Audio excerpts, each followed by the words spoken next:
My name is Stephanie, and I'm a mom of 3 girls, ages 11, 7, and 5, and I have been homeschooling for 6 years now. Today I wanted to share a little bit about some grief tools. If you haven't watched my last video, I did a video kind of explaining our first year or two homeschooling and just all the life circumstances that happened. And then my dad did pass away in 2018.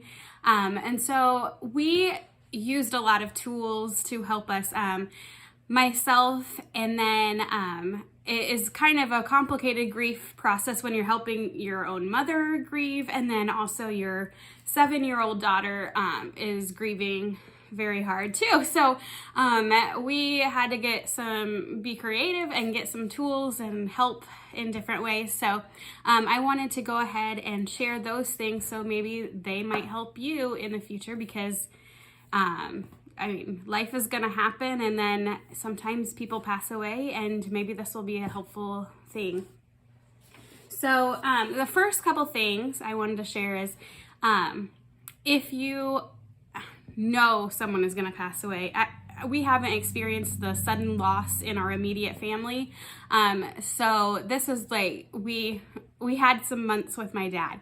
And I think one of the biggest things that I was so thankful for was that we got to make those memories. And I'm so thankful that we got to make those memories. So I think if you are aware of someone having a terminal illness, then make those memories. That will be priceless to you later on. So a couple other things that we did to help early on. We knew my dad was passing, and so it was probably a few weeks before, when he still barely had a voice. We got this from, I think it was a Hallmark store. You might be able to find them online. This is a book that can be recorded with that person's voice. It wasn't too hard to figure out. It didn't take him too long. Thankfully, he was really struggling with his voice when he did it, but it is so sweet. We read it and can hear him reading and hear his excitement in it, and it's just such a sweet and precious thing to have. And along the same lines, pretty early on when he had gotten diagnosed, he went to Build-A-Bear and went and recorded his voice. You can push this in. It's kind of, we have to replace the battery on this one, so I'm not going to play it. Sometimes it's a little creepy when you need to replace the battery. But he sang "You Are My Sunshine," because that was a special song that he sang to me as a kid and then my own kids. So he sang that and said that he loves them and that this is Bappa. He was always called Bappa. So this is a special thing that all 3 of my girls have, and then my nephew also has one as well. So then a couple of things that helped me personally grieve. So after I knew he was going to pass, and we were able to talk about it, and that did help. And so one of the things he did say to me before he passed was, "Stephanie, I don't want you to cry all the time. You know, I'm a silly guy. I want you to remember the good times." And so that is one thing that I always remember. Like, I need to remember the funny, silly guy that he is, and not just spend my time crying.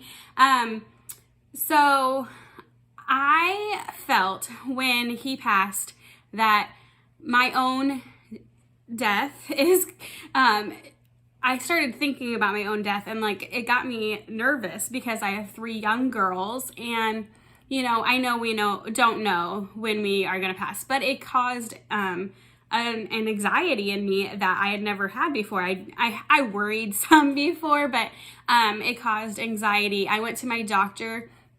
They said, this is pretty common to develop anxiety or depression, obviously, before or after someone has passed, and you have a broken heart. And so I was not ashamed and got prescribed a anxiety pill that I can take as needed. I don't need it every day. So there's only maybe a couple days a month, if that I take it. So I'm very thankful for that to just help regulate things sometimes.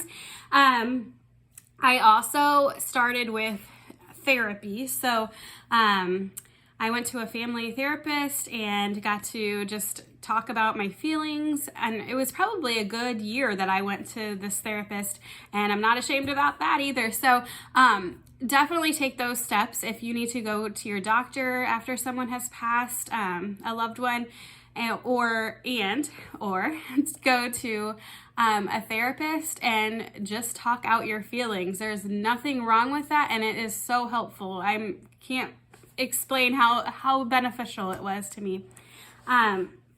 Then I also started our church, and not every church has this, so you might have to do a little research, but we went to Grief Share at our church, and then they also have a Grief Share holidays book, so this could be helpful, especially coming up here. But Grief Share was it's a Christian program, and you go to it and you watch a video, probably like 45-minute video. And then at least our group, we broke up into smaller groups and had discussion time, and it was really helpful. So we went to this, my mom and I both went to this before Christmas. So it was our first year. It was still in our first year. And then I went and helped the second time around. I helped, and I think my mom might have attended too. And then COVID started happening, so we had to stop that, and I think I did help a little bit more, but then we moved, so I had to stop being a part of this. But this is a national thing, and so you should be able to find it pretty local if this was something that could be interesting to you. I also found this. This is from, why am I drawing a blank? The Thinking Tree, and they do a lot of like notebooks that, all sorts of things for homeschool, but they have one online on Amazon. I think it was pretty cheap, like $5. It might be a little bit more now, but it was Comfort and Healing in Times of Loss, and I'm not going to show you every page, but it's really pretty, and you can kind of like do like a journaling. There's some letters. There's all sorts of pages in here, coloring. You can journal in here. So this has been helpful. I haven't used it all, but it is helpful to have, especially on those harder days. And a couple other things that have helped me. I created a grief Facebook group for women. Most of us maybe know each other in some sort of way, but that doesn't mean that's always the case. So we're welcoming to other women that have lost someone. So I will link that down below if you are a woman that has lost, a spouse, a parent, a child, any other family member or friend, close friend. We are a group where you can just come and share how you feel, share about your loved one if you don't have anywhere else to share about them.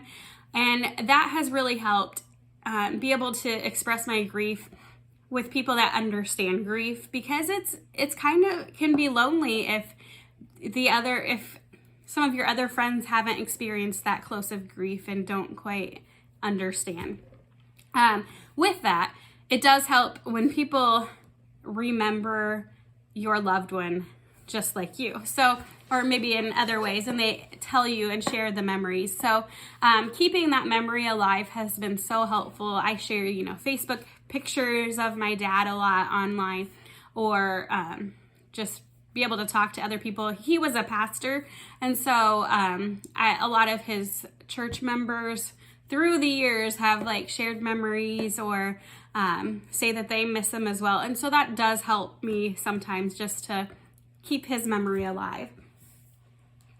So moving on to my daughter, who was 7 at the time when my dad passed, and she was so close to him. We lived 20 minutes away, and she was going over there almost every weekend to spend the night, or she played with him constantly. So it was very hard on her as well. And so we did take her to therapy as well, to a child therapist. It was the same group of therapists that I went to, but someone that had toys and things to work with her. She went probably over a year, I think. I think we quit right around when COVID started. Her biggest thing I noticed in that time was, especially at night, it was hard for her to settle down and go to sleep because she just worried. She worried something was going to happen to us. She worried about burglars. You know, things had changed in her world, and I think she just didn't feel like she had control. So she would worry at night and couldn't go to sleep. And then, you know, also she would miss him. And I can still tell, like the other night, she had woken up early that morning, so she was getting tired, and she had to stay up later because we had an event that night, and so she was getting tired, and I don't know, probably about 7:30, she was starting to cry and get missing my dad, which, I mean, it doesn't happen quite as much, but I could tell she was getting tired. And so some of the emotions were kind of circulating a little more, but it's also, we are right around the anniversary of my dad passing. And so it's not also surprising because it's kind of fresh on all of our minds. But her therapist gave us this little thing that we have it laminated. It's, Let's Relax, and it just kind of goes through like lie down and sit comfortably somewhere quiet and cozy, your bed, a couch, breathe in slowly and move out slowly and out even more slowly. Close your eyes and imagine you're floating on a soft, fluffy cloud. So I read this to her almost every night while she probably, I don't know, it was months, probably a good year. And that was really helpful just to help her just get comfortable and relax and get her mind off of thinking of my dad or worrying. Some other things, I got recommended some resources, and some of these have been really helpful, and then some we didn't focus on too much, because a lot of times I've found that if I focus on the grief, especially with her, it'll bring up more. So I try to be careful. Like, she still doesn't like to sing the same songs my dad used to sing to her because it makes her sad and stuff. So I try not to bring up too much because I don't want to like bring up a lot of extra emotions, but she knows that I'm always there and will talk to her. And, you know, now we usually call my mom and have her talk to her when she's really extremely missing my dad. But here are some extra books that might be helpful. Tear Soup. This is just a really good book to just kind of goes through missing someone and things. And so here's some of the pictures. So this is one of the books. Sad Isn't Bad, a good grief guidebook for kids dealing with loss. And it talks about, like, it's not your fault. It's good to share your feelings. So it just kind of goes through like different subjects a little bit and helps kids go through that. You might feel all mixed up. So another thing, before my dad passed, he read Randy Alcorn's Heaven book. And so when I found this, I was kind of excited to get this. It's Tell Me About Heaven, so it's a picture book. And it just kind of goes through like stories and some really pretty pictures. And obviously we don't know exactly what heaven's going to be like. So, you know, this could help children try to get some answers and things. The Invisible String. I feel like her her therapist suggested these two, I think. The Invisible String and also The Kissing Hand. So we were able to get these, and that kind of helped, especially like this one was more of, I guess she was worried more about missing me and like if something was going to happen to me. So these were helpful for that. And then this is one other one. It's Someday Heaven. And This one isn't more like, it's more of a question and answer thing. So that's, where is heaven? Will anyone meet me when I get to heaven? Will I ever be sad in heaven? So there's like lots of different questions that maybe your children might have, and this can be helpful as well.